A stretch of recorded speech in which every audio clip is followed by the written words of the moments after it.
All right, guys, bang, bang. I've got a super awesome guest today. I've got Lauren here with me. Thank you so much for doing this. Oh, thanks for having me. I'm so excited to be here. All right. So you work with the New York Yankees and you essentially try to help the entire, kind of base of athletes get better mentally. Before we get into that, let's talk about kind of your background. Where do you grow up? How do you get into this line? What do you go to school for? And why are you so interested in kind of the mental performance of individuals? So I'll start from the beginning. I grew up in a town called Placentia, California. It's in Southern California. I currently reside in Northern California.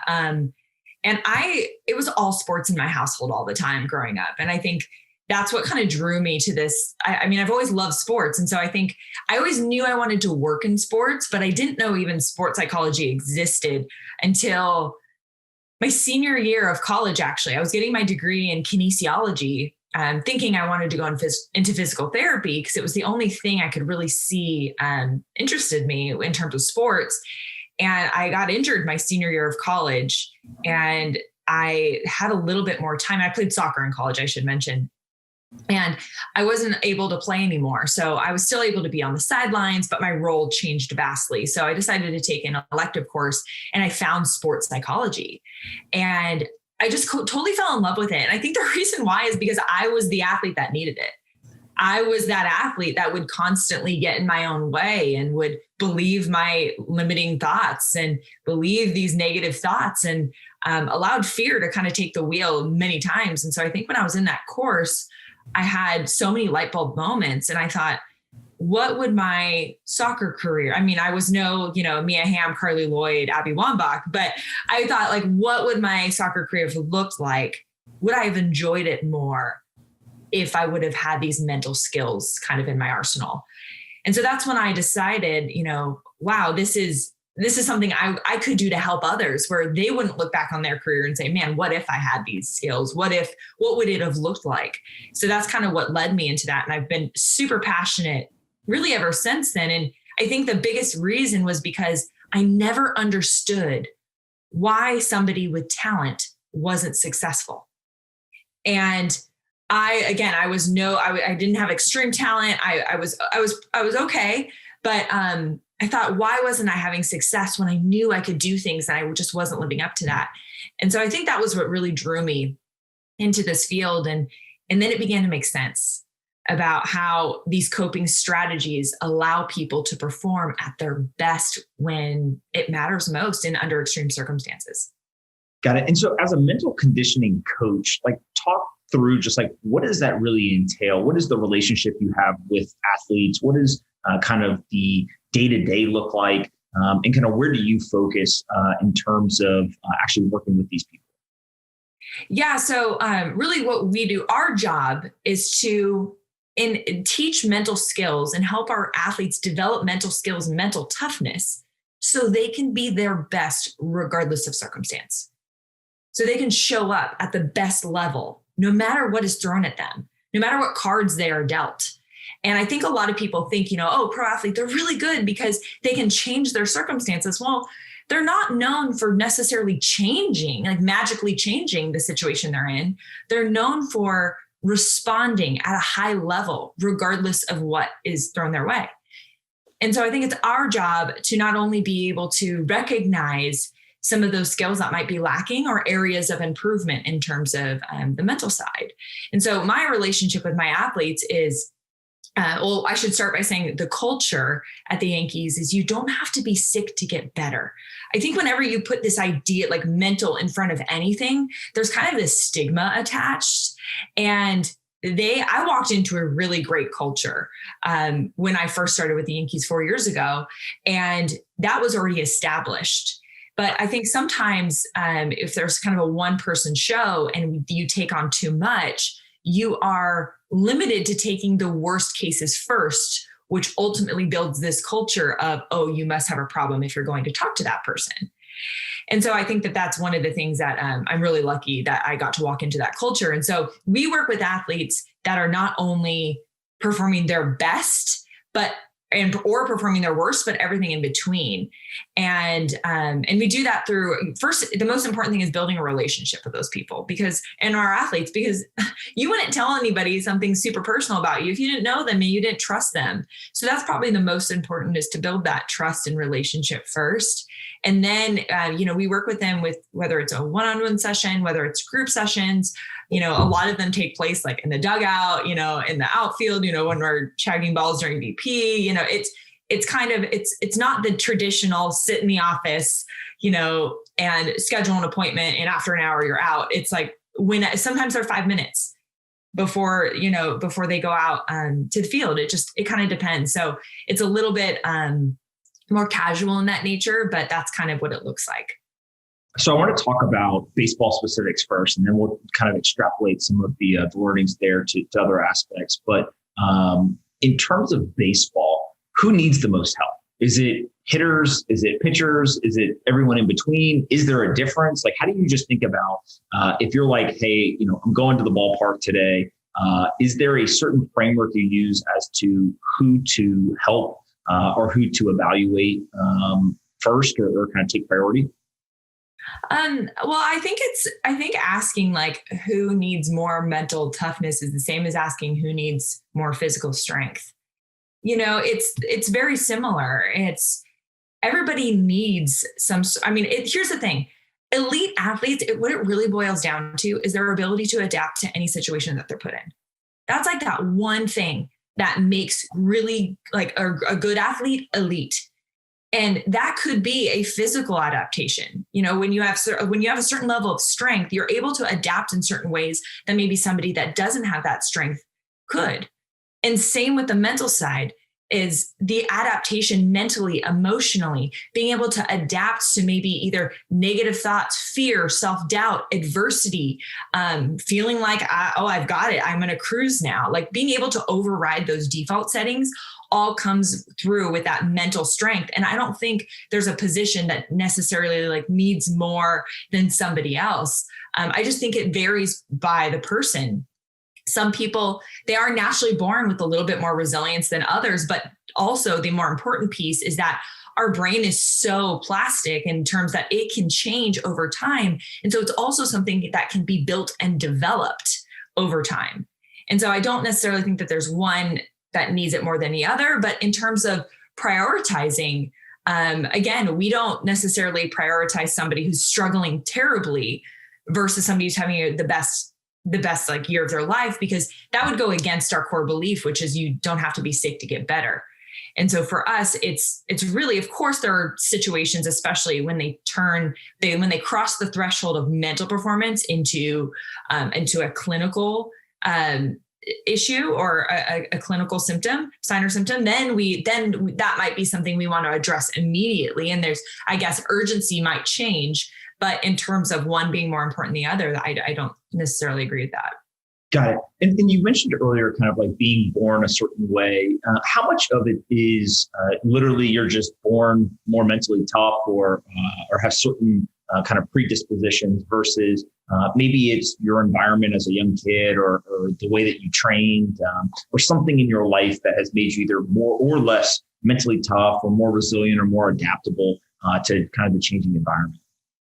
Yeah, I think that, yes, there is some of us are predisposed to some of these things, like to be more resilient, more tough. And then you want to throw in your environment that you grow up in. Sure, that does have an impact as well. But I think the coolest part about the mental side is that it can be grown and developed.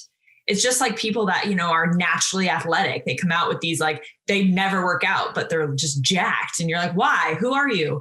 But it's like that. It's yes, you can have that. But then also it's this other piece that you can continue to build. You can continue to, and even if you're born without it, it's all it is we have these default settings in our brain. It's like an iPhone. Except the difference is you can't just like download a new app for positive thinking, right? And the way that we download these new kind of neural pathways is through repetition. And so every time you repeat something, you increase the chances that you're going to repeat them again. And that's how we develop habits. And we are a product of them. Your weight is a product of your eating habits. Your finances are a product of your spending habits. And that's James Clear talks about this in his book. And so I really think that, while yes, that does play some of a role, that even if you don't have any of it, you can still become mentally tough. It is not a limiting factor. Yeah. And what seems to be really interesting about this is that repetition, right? And so probably the most popular question that I got when I asked for questions for talking to you was, how do I become mentally tougher? Like, what are the things that either you do for a baseball player, a business executive? I don't know, maybe if they even change depending on kind of what, occupation somebody holds, but like, what are those things that maybe aren't the silver bullet and kind of the one size fits all, but just things that people can do at home that really drive repetition and ultimately increase mental resiliency or toughness? Yeah. So we have these kind of big terms that we hear often in sports and even in business and just successful individuals, is this idea of kind of consistency. So I think I actually talked about this a couple of weeks ago in one of my videos, because I think, especially with the new year, everybody's creating these new goals and, everybody, we've all been there before where we've set a goal and a month in, it's nowhere to be found. We've just completely eliminated it. And I think one of the tools that has always helped me, and this is kind of one of the foundational pieces of mental toughness in my mind, in terms of building it, is consistency, is repetition. And so I call it the lowest common denominator, that a lot of times we go in, we're all or nothing. Either if our goal is to go to the gym for an hour, 3 days a week, if we don't go to the gym and we're not there for an hour, or we don't have time to go for an hour, then we're just not going to go at all. And in my mind, I like to think of, I don't want to eliminate consistency. Let's just lessen intensity. If we can't go to the gym, maybe the gym is closed. Or if it's raining outside, so you can't go on the run you want, do a HIIT workout for 10 minutes inside, or do abs for 5 minutes. We're lowering intensity, but we're remaining consistent. Mm-hmm. And so consistency, long-term consistency trumps short-term intensity. Mm-hmm. And Bruce Lee said that. And I think it's so important, because little by little, a little becomes a lot. And so when we can string together these really tiny wins every single day, they don't have to be big. They can be really small. And I love this analogy that James Clear uses. And he talks about, if a plane takes off in LA and its goal is to land in New York, but it adjusts the nose just 3 degrees south. When it first adjusts it, it's only, a couple feet. It's not a big difference. But when it's multiplied across the United States, you end up landing in Washington, D.C. And so that is how these small, tiny changes impact our lives over time. And everybody overestimates what they can do in a day, and they underestimate how much they can do in a month, in a year. And so that's where I would say one of the biggest foundational pieces is being consistent. And so one of the things that you can do to be consistent in is increasing our awareness. You can't change anything if you're not aware of it. So first thing is awareness. And one of the ways that I do this with a lot of my athletes is journaling. It's one of those really, really, a lot of people think it's boring. A lot of people may think it's mundane. It's not sexy. It's not super cool, but it works. It's simple and it's effective. And so one of the things that you can do is ask yourself these 3 questions. I ask myself these 3 questions every single day. First, I write about my day because it just helps me get it out. Then I ask myself these 3 questions. 1, what went well today? Or what did I do well today? I start with that because our brain defaults to the negative. It defaults to what went wrong or how can I improve? So I want to start by kind of choosing what went well today. No matter how bad your day is, something you can name either went well or that you did well. And then 2, what can I improve? Because if you're not improving, we can become stagnant. And so we want to continue to evolve and change over time. So what can I improve? Or what can I do better? And then 3, what did I learn? What's the lesson that I pulled from this? What was the final piece that I can then take and apply to my next day? So as we do that, we can start to learn these patterns of behavior. And once we see these patterns, oh, wow, I continuously say I need to improve this. I need to put some more time into that. Or, wow, that's a strength of mine. I keep talking about that. And when we start to learn these patterns, then we can start to decide what we're going to do about them. Yeah. And As you're talking about this consistency, I think that you're dead on in terms of there's almost this compounding effect, right? If you keep doing little things day in, day out, they definitely compound. That's true of building a business and kind of compounding revenue. That's true of developing a skill. It's true of creating content on the internet or literally playing baseball at the highest levels and trying to win a World Series. At the same time, that consistency over long periods of time, it reminds me a lot of like the long baseball season, right? So they play, literally 182 games and it can really wear out people. And so is there this belief that there's almost like this journey where people will be at their highest mental peak at a certain point, and they'll go through kind of these troughs and they'll kind of fluctuate back and forth. And maybe you almost want to have them as you're hitting the playoffs being kind of peak mental fitness or shape. Or is the belief that, no, actually you can keep some, pretty persistent level of mental toughness and kind of mental acuity. And so we don't want a lot of variability. It's just, let's keep the same level throughout the entire season. Like, how do you think about the consistency over long periods of time, whether it's a project at a business or a long baseball season or something like that? Well, I think that, you cannot improve consistency unless you're consistent with that thing. Mm-hmm. So when I talk about the lowest common denominator, I talk about, you can't improve a habit unless you have one. And so if we first establish it at the most basic level, then we can improve from there. And so I think, yes, I think that when it comes to long-term consistency, especially over 182 games season, there's going to be days where you're not going to feel like it, where it's going to be tough. And there's going to be days where you're going to need some time. You're going to need to take some time for you. And that's where that kind of continuum of intensity and consistency really pays off, is that, you're not going to have 100% every day. Nobody has that. But it's, can you still show up when you don't feel like it? Can you still perform when you don't feel like it? The thing is, it's going to be easy to just say, I'm not going to do it. Doesn't mean that you don't need days off. Doesn't mean that self-care doesn't matter. All that stuff matters. All that stuff, I think, we're talking about a human here. Yes, they're athletes, but they're humans at the core. And so if we don't take care of the person first, we can burn out super easily. So I think that, but having said that, I should say that a lot of these guys, we look at, Kobe Bryant, we look at, LeBron, we look at some of the best in the world, and they are insanely consistent. Like Derek Jeter, for instance, I never worked with him, but it was way before me. But he walked into the locker room the same way he walked out. He was insanely consistent. And now there are times where we're not going to be perfect. And I think people mistake consistency with perfection. Yeah. Consistency is a average over time. And I think the best athletes, they make mistakes, but they don't make mistakes twice, because if you make a mistake once, okay, but if you make a mistake twice, now you're creating a habit in the opposite direction. And so I think that's the really important part, is that it's okay if you make a mistake. It's okay if you don't follow through one day, but how quickly can you respond? So it's more of the response to those downs than it is to not having them at all.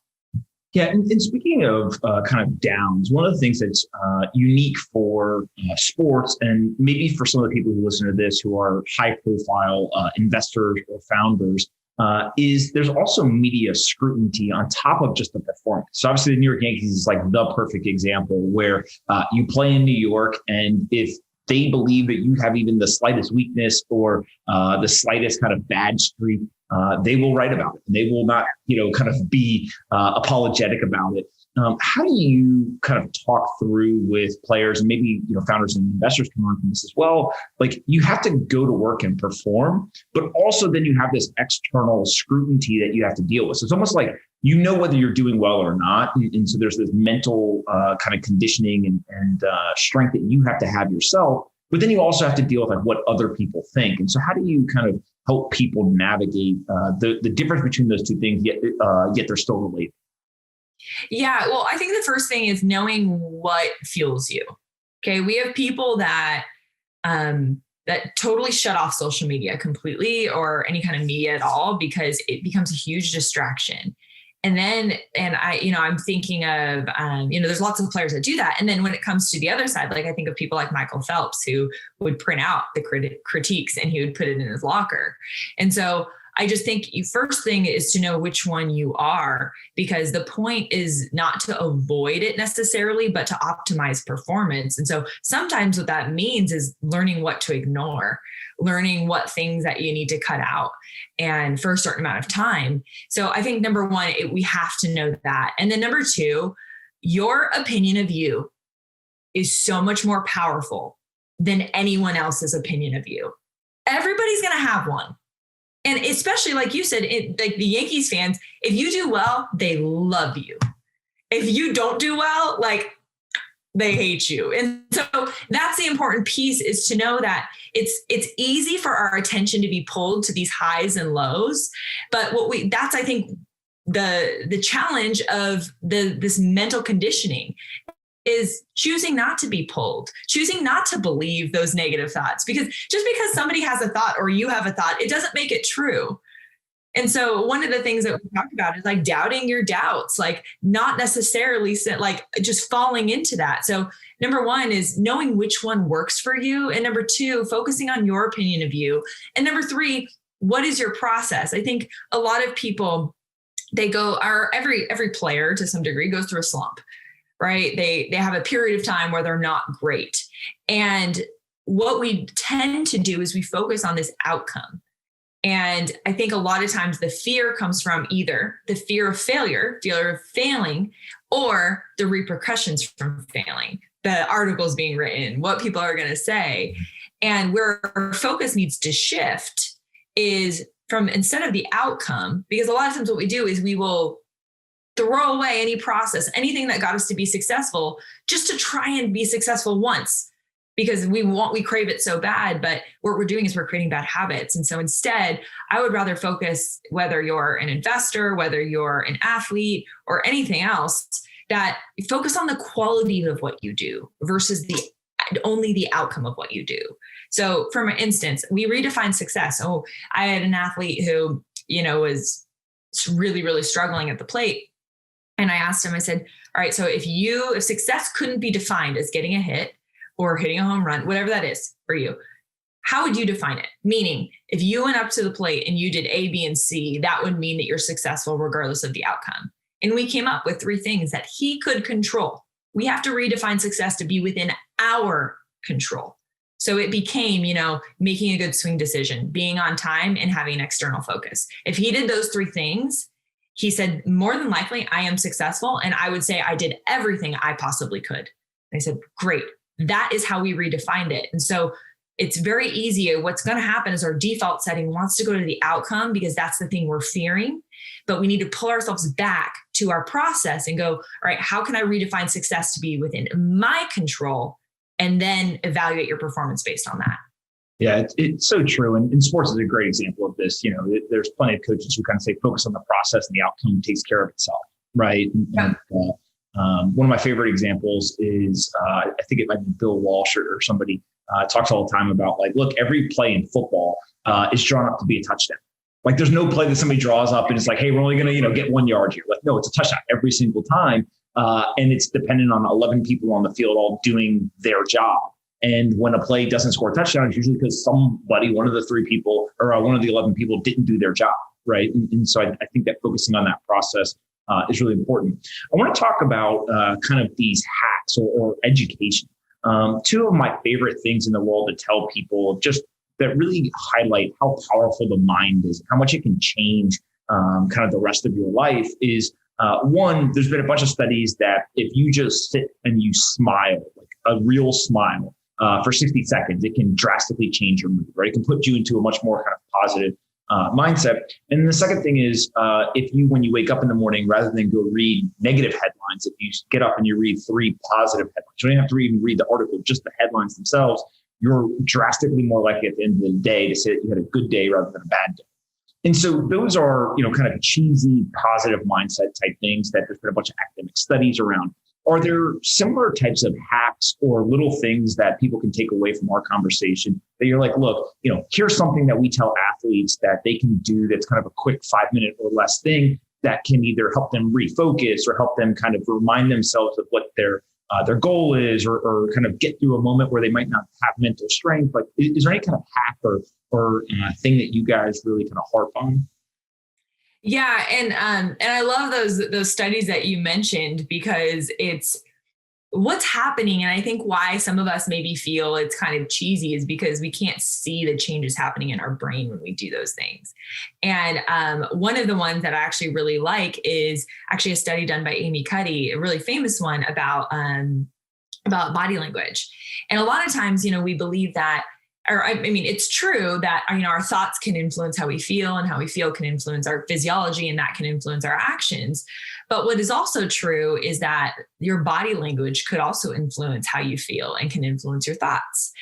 And so by simply holding a power pose, which is like the poses of like winning, when you have your hands in the air, like Superman, there's like all these different poses. When you hold it for a couple of minutes, what you're doing is you're creating the biology of courage in your brain.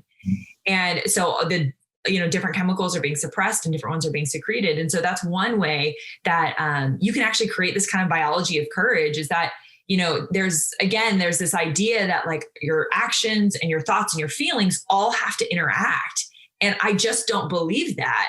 Everyone's like, oh, just fake it till you make it. And I just think that's BS. It doesn't work for me. It may work for some, but it doesn't work for me. And the way that I look at it is you can feel one way, you can think one way, and you can act completely independently of that. You can feel unconfident. You can think, oh gosh, I'm nervous. Like, I don't know if I can do this. And then you can hold yourself with confidence, and you can act based on what you know is right. And so feelings and actions don't have to match to coexist. And so I think one of the things that we can do is remind ourselves to take the right action, which is hold yourself with confidence. Because I'll tell you right now, a hitter walks up and he steps into the box and he's got bad body language. The pitcher and the catcher are like, game over. And so it's an advantage to the other team when you're doing that. And I also think, and then what you're also doing is you're creating, it's working opposite, right? Different hormones are being secreted that wouldn't if you were holding yourself in a certain position. So I would say number one is you may not feel confident, but you don't have to feel confident to look confident. And so hold yourself, carry yourself like a champion. Hold yourself with your head high and your shoulders back. And then the second, another one that I really like is really calming ourselves down using our breath. I mean, that's one way. If you want to control yourself when you're feeling out of control, start by controlling your breathing. That's one of the kind of the dominoes to controlling our physiology. When you start to control your breathing, a lot of things in our body just begin to kind of match that cadence. So we can really just start by controlling our breath and controlling our breathing. And then I would say the third one is the mindset between confidence, a threat mindset versus a challenge mindset. When we view something as a threat, our body responds to a threat. So what happens is our lungs start to constrict, our blood vessels constrict, our breath shortens, and our heart rate just starts pounding like crazy, and our heart rate variability actually goes down. Where when you simply view something as a challenge, like I got this, or bring it on, you're not saying it's easy, but you're willing to take it or face it head on, and you're not avoiding it. The opposite actually happens. Our body responds to prepare you to meet that moment. And so our lungs they expand, and our blood vessels, they dilate, and our heart rate variability goes up. So we're getting more oxygenated blood to the rest of our body, which increases our decision-making and our ability to see clearly. And so just by simply looking at something that you might be feeling nervous, just reminding and telling yourself, hey, this is a challenge. Let's go. This is my body telling me I'm ready. What it does is you're going to also change your physiology and change how your body responds. Yeah. And part of this, I think that's really interesting is you're talking about, when the batter's walking up to the batter's box, that's all in game or in season. One of the things that is fascinating about sports specifically is there's kind of a start and an end date to the season. So you can take a player and say, hey, you've really got to be at the top of your mental game. You've got to kind of do all the physiological things to make sure that you're putting yourself in the best position. You've got to control your breath, all of these things you're talking about. And you're going to do that from the start of the season to the end of the season. When the off season comes, is there still a like very fanatical focus on doing those same things? And so it's kind of like you never let your guard down. You kind of stay on edge and kind of have that advantage. Or do you find that actually this is somewhat laborious for athletes to do? And so therefore, like they almost want to break in the off season and they kind of go away and you've got to almost build the muscle back up. It's, similar to weightlifting, for example. Some people will go away and then when they come back, they've actually got to get back in shape a little bit in the preseason. Like how does the in-season versus off-season work when it comes to mental conditioning and kind of mental strength? Yeah, well, I definitely think that there's, it doesn't mean you can't take a break. Like during off season, guys usually take, 4 weeks or, whatever it looks like, depending on your position. And that's okay. Taking a break from it all and just, getting away for a while is fine. However, the way that I look at it is you don't just, body language isn't just for in-game. Body language does not just exist in baseball or in sports. It exists everywhere. And so I think that the skill of body language doesn't change just because you're in season. I think that there's other ways that you can practice it. So for instance, my husband and I like laugh about this because we didn't realize we were both doing this, but we were watching the World Series and both of us were getting really nervous. Like, when you're watching a movie, like your body responds as if like you're a part of it. And we were both doing breathing exercises to slow ourselves down. And I was like, oh my gosh, we were such nerds. But we didn't realize we were both doing it at the same time. What does he do? Is he also in like mental conditioning? No, he's a professional golfer. Okay. All right. So you just taught him everything. You just told him everything that he's supposed to be doing and he listens. Well, he doesn't really listen to me, but he listens to a lot of my colleagues that are really brilliant. But either way, we were just cracking up because I was like, you do that too? So we practice it even in things like I now notice when my heart rate goes up and in anything, whether it's getting on a podcast to talk to you or whether it's I'm about to give a presentation or, whether I'm going to play pickup soccer and I haven't touched a ball in, 6 years or, whatever it is, that for me it's pressure moments. I'm not just saying the moment in a game. I'm saying pressure moments in general, because that skill is universal, not just in sport, but in life and business and everything. And so what we do with our athletes, if they can't play, we find different ways where they can use these techniques, whether it is in the weight room. And one of the ways that we can even do this when you're not, in game is we may not be able to create the same pressure in terms of a situation, but we can create the same physiological response. Meaning they can do a couple sprints and then get in the box, their heart rate is jacked up. They're having a hard time breathing. And so how can you then slow yourself down and get control of that? Even though we're not in a pressure situation, we are having our body act as if it is. And so now we're having to retrain that response. And so I think, a lot of our athletes, they may take some time off, but they're lifting heavy in the off season. This is their time to lift heavy and get strong because they can't lift heavy during season. So I think this is another aspect where you're still working on it throughout the off season, even as little as what you can and cannot control. I can't control that we don't have a season right now. I can't control that. I can't, hit against live pitching, but I can control and then fill in the blank. And so I think that there's a lot of opportunities to still use it and to still build it in the off season. What's the upside of stress? One of the things that has kind of been talked about more and more, I think, in the investing and business community, and driven by a couple of books that have been written, is the upside of stress. How do you think about that in terms of trying to put athletes in stressful situations intentionally? Is it using just ones that naturally occur as teaching moments? And then kind of what are the conclusions of, hey, here's the positive sides of going through these stressful moments?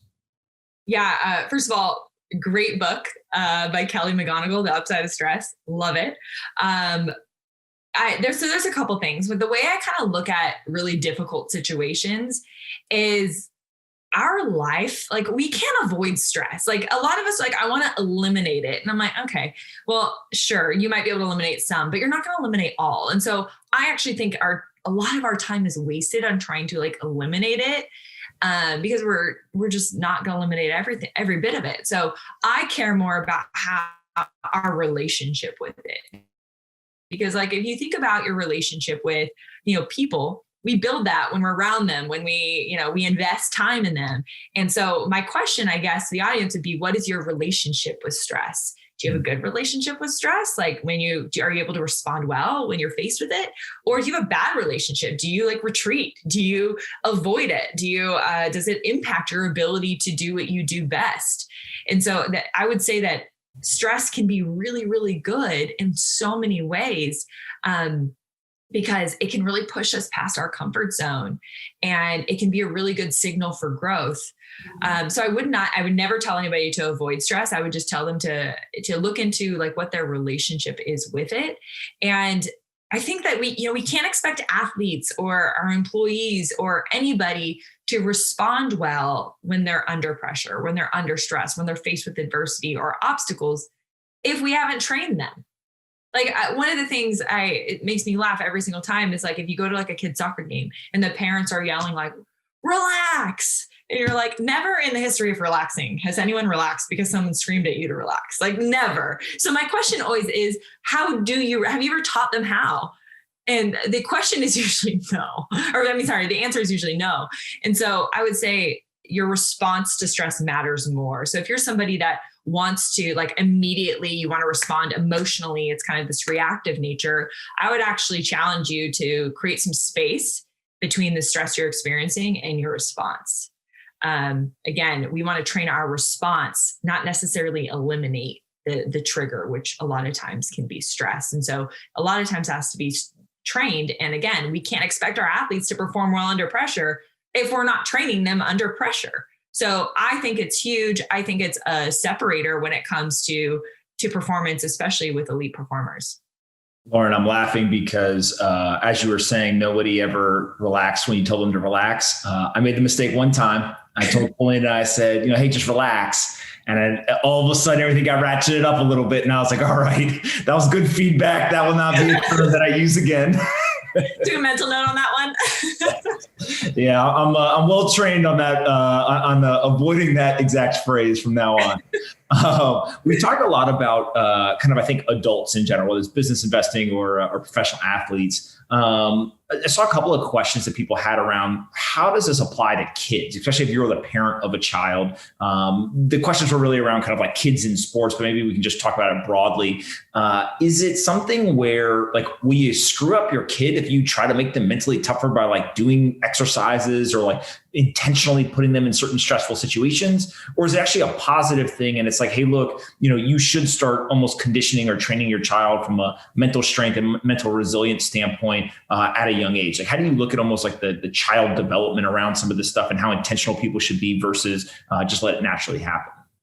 Yeah, that's a really great question. First of all, I would recommend people to check out the book Parent Pep Talks by my friend Justin Sua. Great book. It kind of teaches the parent about mental toughness and then gives really great exercises for you to execute with your child. So really, really great book. Highly recommend. And so, yes, you can totally train your kid starting at a young age. But I think what a lot of people mistake that as is that we're just going to push them really hard and we're going to put them in really tough situations. Now, yes and no. I think one of the biggest pieces of advice, well, people ask me, and now while I don't have kids, I've seen what it looks like on the other side, meaning when these things aren't implemented, what it looks like at the pro level when we draft them. And one of the biggest things I tell parents is let your kid fail. Let them fail. I've seen what it looks like when they've never failed before and they get to the pro level. It's not pretty. And it's a huge and very steep learning curve. And so I would say that, if your kid doesn't bring their water bottle to practice, don't bring it to them.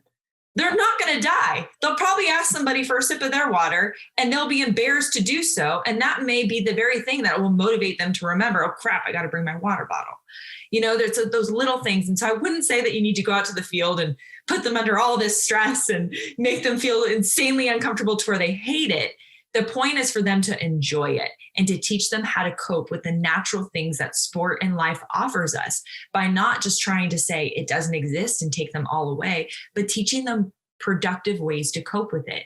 One of the things that you can do, and actually talks about this in the book, Parent Pep Talks, is create kind of these controllable successful wins that we talked about earlier when you're in a slump, teaching them, quality over just the outcome, the quality of what you do, things within your control over the outcome, things outside of your control. And so we can do that by creating a visual of this. A lot of our improvements can't be seen immediately, right? When you go out and you go to the gym for 5 hours, you're still not fit when you walk out, right? You get fit over time. And so even by creating like even a jar, and every time they do that one thing they said they were going to do within their control, put a marble in the jar. Over time, it's going to be a great visual. And there's something about either putting a marble in the jar or Xing off on the calendar that is insanely motivating, because there's nothing more motivating than seeing ourselves make progress. And so that's a great way when we want to make progress in something that isn't immediately visual, is to create a visual around it. Yeah, I love that. 2 more questions for you before we go to wrap up. The first is just, what's the craziest thing that you've had to do with a client? No names, but what's the absolute craziest thing you've had to do to either get them to break out of a slump or overcome some sort of mental hurdle? Whatever the thing that you just thought, that's the one you should definitely say. Okay. Well, I'm just like, I don't even know if I have anything like incredible for you. I'm trying to think. Craziest.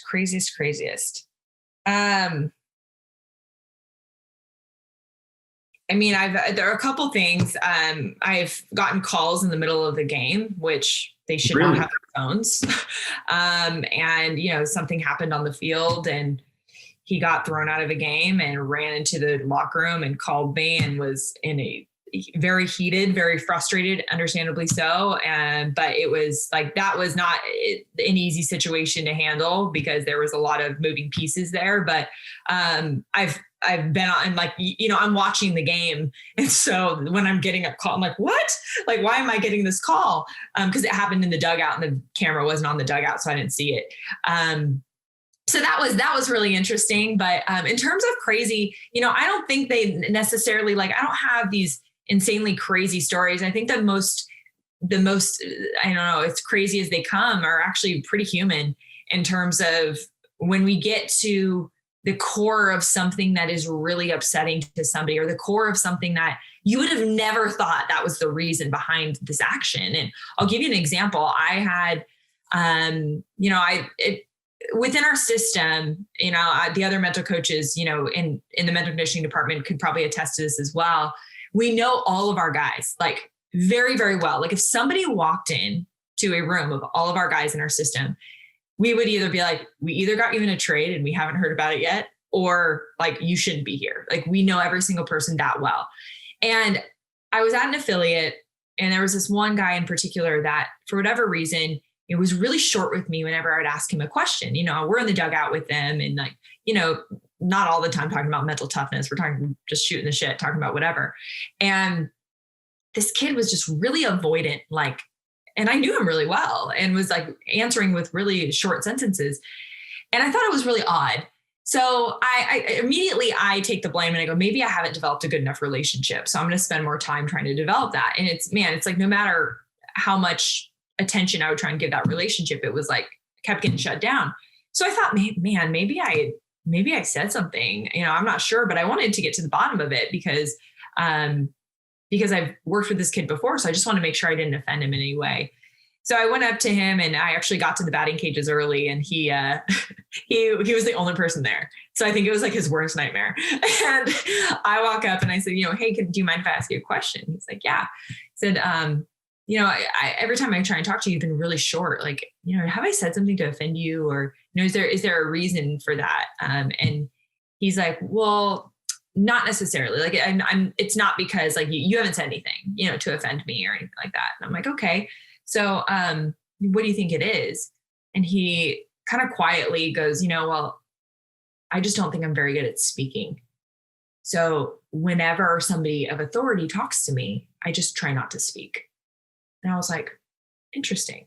So he met with me a couple of days later to kind of dive a little bit more into it. And what we ended up finding was that in first grade, his teacher told him he's not good at speaking.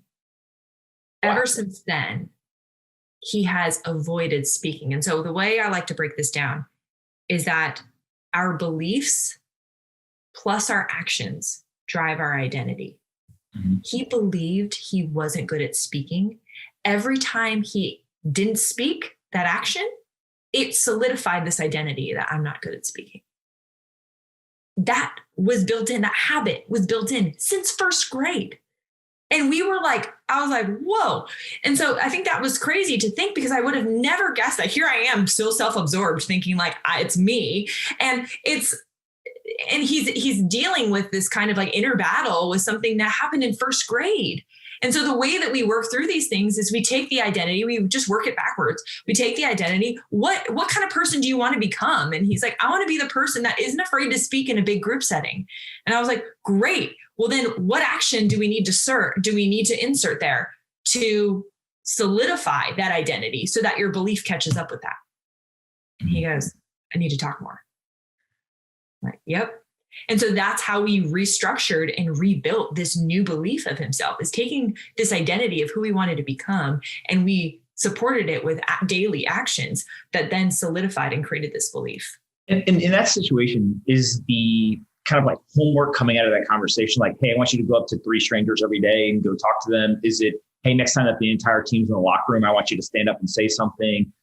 Is it kind of like very tactical, specific type of, homework, I guess, or kind of assignment? Or is it more so just, hey, you need to now think of yourself as somebody who enjoys speaking. And so when the opportunity presents itself, like, we'll leave it up to you, but you need to speak more. And then you trust the athlete to kind of, actually put it into practice. I'd say a little bit of both. With him in particular, I wanted to hold him accountable, and he asked me to. So what we actually did is I set him up for success in our meeting. So when we had group sessions, I would prompt him with the question before the meeting even started and ask him if it was okay if I called on him. And so what we did by doing that, it started out that I was putting him in a position to succeed. So that then over time, he got really comfortable being in front of people and saying things, because he was getting positive reinforcement. Because it's not like I was calling on him in the middle of nowhere with a question he wasn't ready to talk about. I was setting him up for that. And over time, it got easy to where the point he didn't need a prompted question. He was raising his hand and he was contributing like everybody else. Yeah, it's amazing how by changing the identity and then just, again, the persistent and consistent activity of reinforcing it can really have an impact. One of the last things I want to talk about before we do the rapid fire to finish up is kind of external forces. So we've talked a lot about kind of internally what you can do, your identity, your actions, kind of everything that I would consider natural and internal. I saw a bunch of questions people had around external forces. So everything from like microdosing all the way to like almost having a daily coach that kind of, positive talk to you or whatever. How do you view the internal versus the external? Like, are there external things that you're like, yep, we think that these things are really valuable and like we recommend them a lot to clients? Or is it more so like a lot of that stuff is maybe not gimmicks, but just it can supplement the real work, which is more the internal and kind of the almost like self-motivated type work that you've got to do if you want to improve some of this stuff? Yeah, there's one of the biggest things that I truly believe in is like your environment is kind of like the invisible hand that shapes a lot of our behaviors. And there was actually a study done at a hospital where they wanted to increase the amount of water sales and decrease the amount of soda that was being sold in these sugary drinks. And all they didn't tell people they wanted them to buy more water. They didn't promote more water. All they did was they changed the location of the water in the cafeteria of this hospital. And over 3 months' time, they increased water sales by, I think, 11%. And decreased soda sales by a ton. And so just by simply changing their environment. And I think that's one of the things I call it like kind of feng shuiing your habits, is that we change kind of, James Clear also talks about this, is that when there's a lot of friction, meaning there's a lot of things you have to do in order to execute a habit, the less likely you're going to. So when we can simplify that as best as possible, make it easier to do the good habit and more difficult to do the bad one, what we're doing is we are really designing our habits and our environment in a way that's going to support the things that we want to do without motivation. For instance, like if I have to wake up really early in the morning, I don't even allow myself to have the option of hitting snooze. I put my phone across the room and I turn it up to the nth degree, because it's now easier for me to get up and turn it off than it is to lay in bed and ignore it. And so when we can kind of flip our habits flip our environment to support the good habits and make the good ones easy and the bad ones difficult, what we're doing is we're changing our environment in a way that requires less motivation to take action. We're removing the friction from that. So another example of that is if you want to watch less TV, like take the batteries out of the remote. It only takes 10 seconds to put them back in, but you're adding friction. If that doesn't work, then unplug the TV. If that doesn't work, take it off the wall and put it in the closet. Again, all that setup only takes 5 minutes. But, well, depending on the size TV you have, I guess. But what you're doing is you're making the good habit easy, which is not watching TV, and the bad habit more difficult. So I think that we can really use environment design to really support our habits and our daily actions every day. Yeah. And in the kind of mobile social world, right? Literally seeing people just say, hey, look, I'm going to shut off notifications, right? Or I'm going to delete it from my phone and only use it on desktop or whatever. So I definitely think that applies to everyone's life for whatever they're trying to accomplish. Before we wrap up, I always ask everyone the same two questions, and you get to ask me one to finish up. The first is, what is the most important book that you've ever read? Most important book, Can't Hurt Me by David Goggins. Hands down, one of my favorites. He is a very special person, especially when it comes to this stuff. Very. What do you think the biggest thing you've learned from him is? I think that it's just this idea that like you can override your default settings no matter where your starting line is. And so I think for me, like he is such a good example of that, is that there are these default settings, but all it takes is sometimes a mindset shift to be able to do that. Not easy. It's sometimes it's simple, but a lot of times isn't easy. So I think it's just overriding the defaults. Yeah, that's fantastic. The second question is more fun. Aliens, are you a believer or a non-believer? Believer. Why? I think it's crazy I think it would be wild to believe that we are the only things that exist in just the universe. I think that it would be, I don't know. I don't know. That's really all I've got. Like, I don't have anything else behind it, except that I think it's wild to think that we are the only life on Earth or like in this universe. I agree with you. I don't know if there's green men showing up, but there's definitely intelligent life somewhere. It's too big. So we see eye to eye on that. Yeah. You could ask me one question to finish up. What do you got for me? Oh, I want to know what has been your biggest obstacle? What was your biggest obstacle? And I have kind of a two-part question. Okay. Biggest obstacle and greatest takeaway from 2020. The biggest obstacle, I was very fortunate in this scenario. So it's easy for me to talk about because I kind of was able to sidestep it. So was in the military, deployed overseas to Iraq in 2008, 2009. And when I came back, this is right about the time where the military started to really understand like, oh, shoot, like maybe we're not doing a great job of helping people transition back. And there's lots of PTSD and kind of just the mental scars of sending young people to war. And so I always say that like, I kind of had a escalation and a de-escalation from a mental perspective in that I went from being a regular person to I was playing college football. I got deployed in my junior year of college. And so I went from this environment of like, all dudes, you literally like put a uniform on and then you go to quote unquote like combat on a football field. And so you're like literally physically running into each other. It's very testosterone heavy kind of competitive environment. To then like I went to war and like same thing, lots of dudes, uniforms, testosterone heavy combative type environment. Just there's guns and there's no whistles or timeouts or anything like that.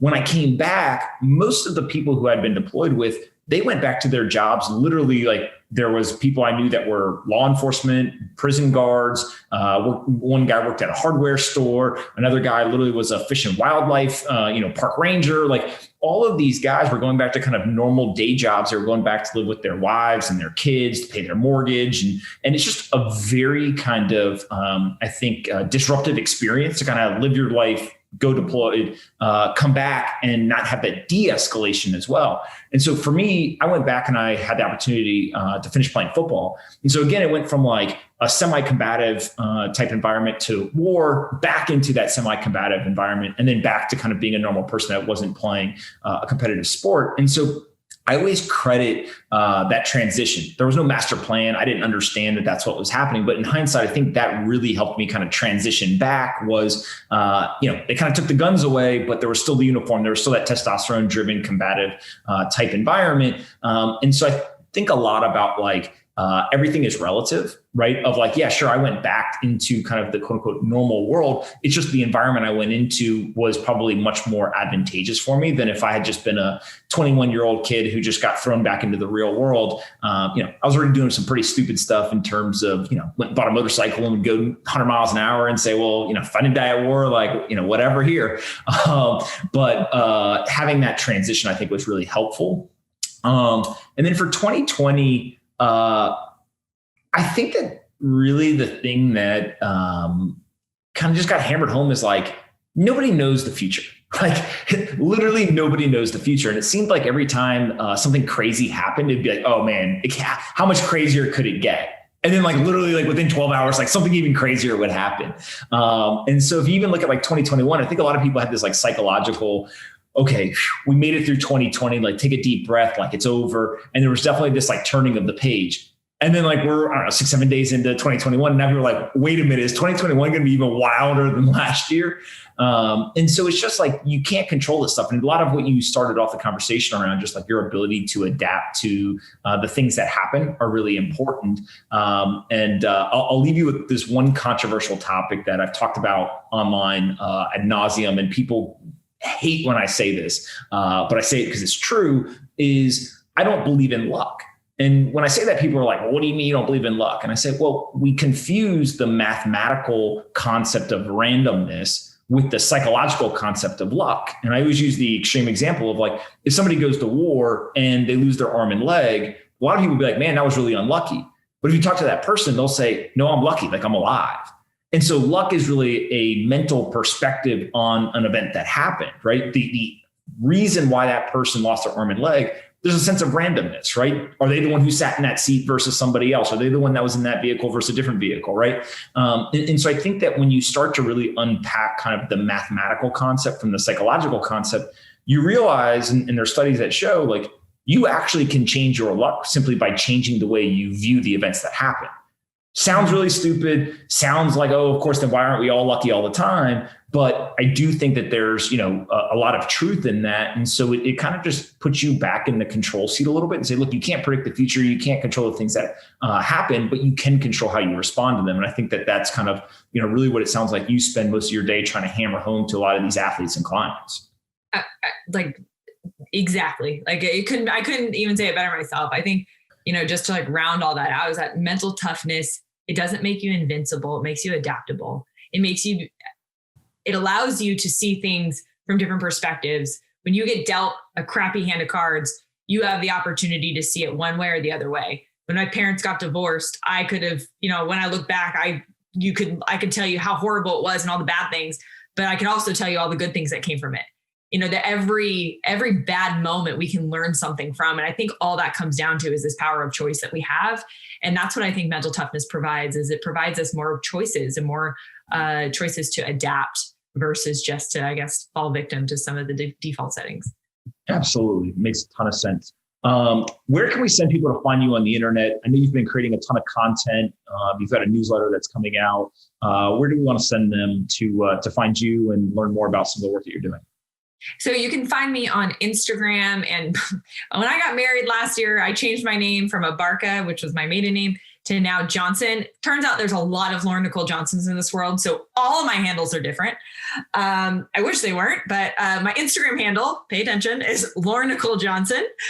Twitter is @_Lauren Johnson_. And then you can find me on LinkedIn. And I'm a shout out to Ari Lewis for inspiring me to get a TikTok. It's @Lauren Johnson with an extra N at the end, I believe. Okay. Good luck. I got it. When you create content, what platform do you think first to post it? Is it Instagram? Twitter. Yeah. Twitter and LinkedIn, actually. Those are my top two. And then I usually go Instagram and then TikTok. And like you said, I am in the midst of creating a newsletter. And so if you want to sign up for that ahead of time, you can at any of my links on my Twitter and my Instagram and my link tree. Awesome. All right. Well, listen, I really, really appreciate this, Lauren. I think people are going to learn a ton from it. So thanks so much for doing it. Let's do it again in the future. Yeah, I'd love that. Thanks for having me.